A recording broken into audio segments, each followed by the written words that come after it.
issue, and the final result shall be free, fair, and acceptable to all participants and stakeholders in the elections.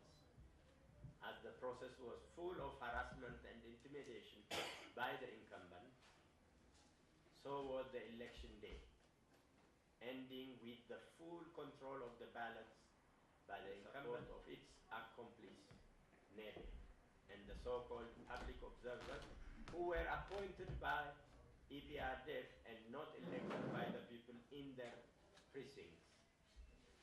The need for election of the public observers was indeed brought up by all opposition parties, including AEUP, to the attention of the Council of Political Parties and NEBE, who gave it only lip service and did not receive due correction needed at the time, and we had to go into the election process without elected public observers throughout the country.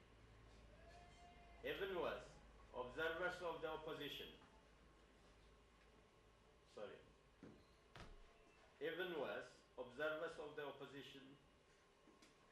opposition political parties were either denied to observe, as they were harassed and intimidated during the registration and imprisoned when they came for observation, or those who managed to observe were compelled to sign the results of the ballot, although the ballots opened before the opposition parties arrived early in the morning before the due time, and the ballot boxes were not checked. This divergence was also brought to the attention of NEBE, but to no avail.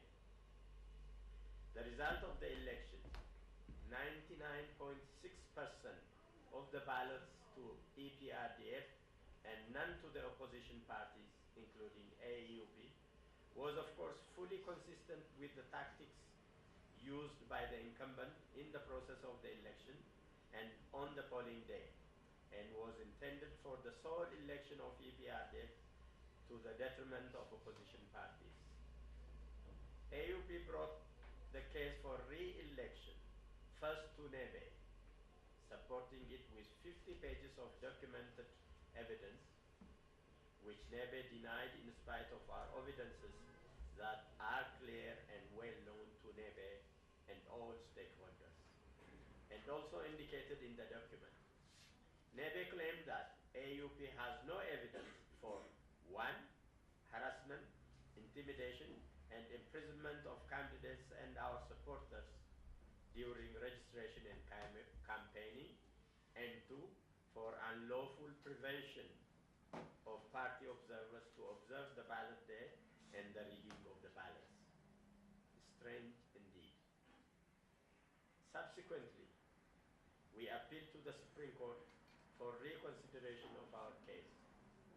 Our request, of course, fell on deaf ears, as the court refused to consider the case because we have not brought up the case at the lower courts, and NEBE need not investigate the case unless it wanted to. In accordance to Proclamation number 532, 2007, Article 710, the board is required to investigate the case brought to its attention by political parties on the basis of their evidence. Furthermore, opposition parties are required to bring their case to the courts only as a last resort after exhausting the matter with the Council of Political Parties and NEBE, according to the proclamation providing for the Code of Conduct for Political Parties, number 662/2009, Articles 24 to 26, which address complaints handling and dispute resolution. Failing to obtain fair hearing and decision at the Supreme Court,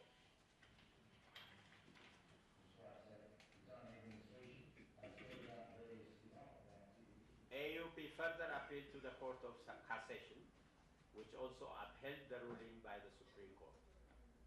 Having exhausted to obtain a fair and free hearing through the legal means at all places, AUP and the opposition are now compelled to resort to the last means, the people, who are the source, owners, and controllers of state power.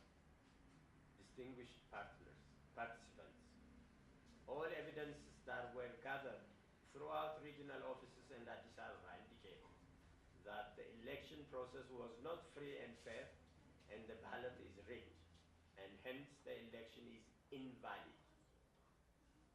The rule of law is breached by the very organs that are supposed to uphold it. Good relations and good governance between the people and government is served by the ruling party, is severed by the ruling party and government. As you all know, peaceful political process is based on the freedom, fairness, and fulfilled democratic rights of the people.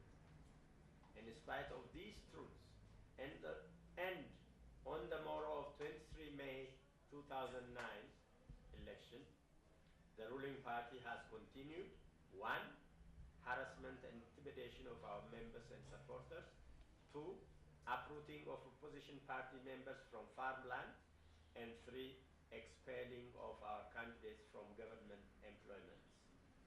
Even in some cases, our members are killed for their political views. AUP has now come to the full conclusion that it has nowhere to go to obtain justice but the people. Our party, the AUP, has for long 18 years been sharing our people's sufferings. Our people have said all along the breadth and length of our country, enough is enough, and can no longer accept injustice by the incumbent. They reject the ruling party and government being above the law and require them to operate within the Ethiopian constitution and its various laws, including those indicated above. AUP shall continue to stand for the causes of freedom, justice, democracy, and good governance through peaceful means. Like the Ethiopian people, AUP can no more accept the injustice in any form by the ruling party and government. Today, AUP, and indeed all opposition parties, seek peace-loving people and democratic states in general, and the Ethiopian Partners Group in particular, who initiated and helped negotiation of the Code of Conduct for political parties, come to the aid of the Ethiopian people in their endeavor to achieve their aspiration of peaceful democratic transition of their government. In this process, AUP shall continue to stand by the side of the Ethiopian people and calls upon the media, the judiciary, and the security forces to do likewise. The unity and integrity of the Ethiopian people and nation shall not be compromised.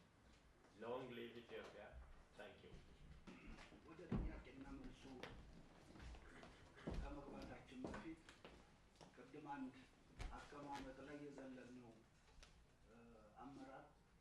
ከሰሜን ወሎ የመጣ አቶ በለጠ ገብረ የሚባልም አለ። በዛ አካባቢ ላይ ያሉትን ነገሮች መጠየቅ ትችላላችሁ። ይህንን ጥያቄ መልስ የሚሰጡት እዚህ የተቀመጥነው ብቻ ሳይሆን ከክልል የመጡት የስራ አስፈጻሚ አባሎችን ጭምር ስለሆኑ የስራ አስፈጻሚ አባሎቻችን ስድስታችሁም ጥያቄዎቹን በሚገባ አዳምጧቸው። ከዚህ እንዳስፈላጊነቱ ማን መመለስ